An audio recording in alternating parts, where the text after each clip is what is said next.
One of the best 24-hour stretches the league's had in a while. Yeah, Clay Travis. How about tweeting about the ratings? Get Bobby Burack on that one. I find it ironic that Bill Simmons is making fun of Clay Travis and my boy Bobby Burack for having the audacity to highlight the decade of ratings failure in the NBA. Of course, they were not the only ones. Over the last few years on the main channel, we have heavily covered the ongoing rating struggles in the NBA. But guess who else was talking about the NBA's ratings problem? Just take a wild guess. Billy Simmons. Of course, now Billy wants us to forget about that pesky detail because the NBA is performing well. You know, it's strange. For years, we have been begging the NBA to get back to basketball. Quit whining about mythical racism. Quit ordering a double dose of wiener. There's no need for Adam Silver to be the float captain in the gay pride parade. As long as the stars are actually showing up to work, the NBA product sells itself. First round of the playoffs have been amazing. For the first time in years, the NBA is being talked about for what is happening on the court, and fans are rewarding them by watching. What a concept! You give the fans what they want, and they reward you for it.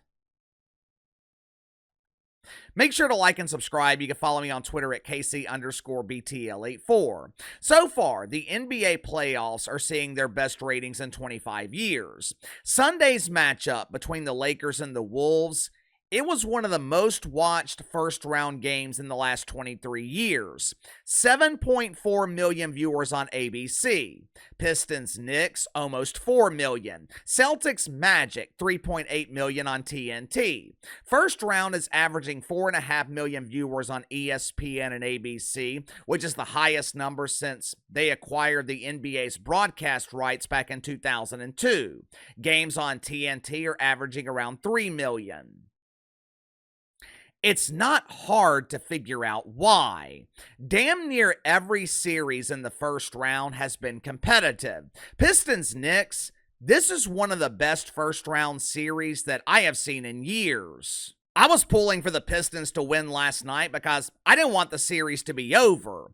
You cannot keep Jalen Brunson off the court. This dude is more bruised than a caboose at the Butt Bongo Festival. He's hobbling to the sidelines. He and Josh Hart, they're holding each other up as they're walking off the court injured together. A couple of minutes later, they are begging to get back into the game. And they would have gone back in the game last night if Tom Thibodeau's dumbass had called a timeout.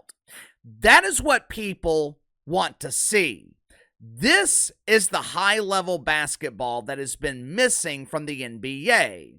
I don't have a dog in this fight, but I have watched every game in this series because I know when I give the Pistons or the Knicks my valuable time, they are going to deliver. They're not going to waste it. And it's not just the Pistons and Knicks. Lakers Wolves has been a great series. Rockets Warriors, Nuggets Clippers, Milwaukee Indiana. They played a great game last night that the Bucks gave away in overtime. Even the Orlando Magic, who desperately need someone, anyone on the roster who is capable of making shots. Magic fought hard against the Celtics for most of the series. For the first time in years, the NBA is being rewarded because they deserve it. As I've been watching the playoffs the last couple of weeks, I started wondering why we have to wait until April to see high-level basketball. These same teams, they are given 82 chances in the regular season, and in most cases, it's 82 disappointments. Why do we have to wait until April to see competitive basketball? Why do we have to wait until April to see the stars play consistently? Look, I'm not expecting playoff intensity in November, but I do expect effort. I expect the stars to show up. If the Pelicans are on the road and I pay hundreds of dollars to see Zion Williamson play in Madison Square Garden, I expect him to be there. He shouldn't be resting because it's the second night of a back-to-back. The NBA doesn't need some doofus in-season tournament. They don't need more gimmicks surrounding the All-Star game. They don't need to shorten the schedule in the regular season. They don't need to further incentivize players to play. For years, Adam Silver has wasted time trying to solve the NBA's problems, and the problem has been solved in less than 2 weeks. It's the same solution that most of us have been presenting for years now. Put the stars on the court, and I'm not talking about the officials who think they're stars. Put the stars on the court and let them play. Like I said, I don't expect playoff intensity in November, but it's not just the intensity.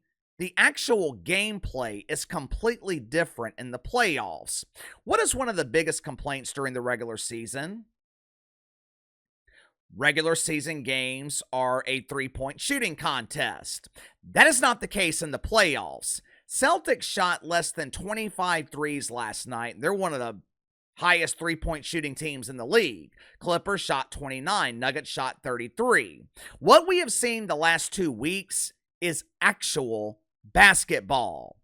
How come we don't see that during the regular season?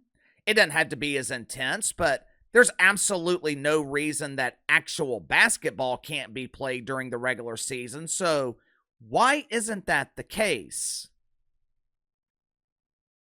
You tell me. Sound off in the comments below. I'll see you guys on the main channel.